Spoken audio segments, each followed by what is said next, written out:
আসসালামু আলাইকুম। সকালবেলা ঘুম থেকে উঠে আইলাম ছাগলের গরো চিতার লাগি আইলাম। ছাগলগুলারে গড় থাকি বার করিয়া যেন রোদ পরে সূর্যের আলো পরে অনুনিয়ত দেওয়া লাগবো, কারণ আমার যে ছাগলের গড়টা যেন বানাইছি ইনো একবারেও সূর্যের আলো করে না, রোদ লাগে না, যার কারণে গড়ের ভিতরে খুব বেশি ঠান্ডা থাকে। আমি দেখতে পারা 2টা হিটর বাল্ব লাগাইছি, এরপরেও আমার গড় গরম করতাম পারি না, কারণ বারও পড়ে না। যার কারণে আমি প্রত্যেক দিন সকালে আমার রুটিন হয়ে গেছে ছাগলগুলার গড়টাকে বার করিয়া রৈদ দেওয়া অথবা রৈদ ছাড়া।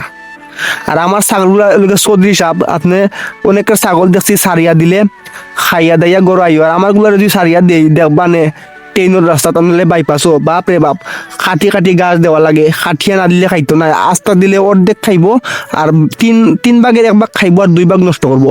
আর কাটিয়া দিলে আবার বালা মাংস খায়, এমনি বালা আছে।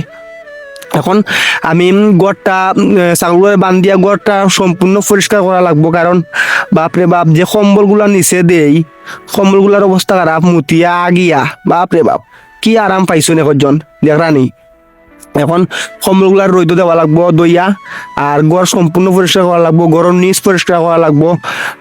তারা তো খালি খানি আর আগা, আর শীতের সময় যারা ছাগল ফালদা তারা একমাত্র বুঝতে পাররা যে কতটুক যন্ত্রণার মাঝে ছাগল লইয়া আসুন, কারণ ডাক্তার আর ওষুধ তার আর কম্বলে কম্বলে লাগাই থাকে। দেখবা নে কাশি সর্দি তাপ মাথা বেদনা খালি কইতে পারে না মুখ দিয়ে, আনলে সবটাও তার আছে। এখন কিতা করা যাইব, এগুলার তো যত্ন করা লাগবো। আর শীতের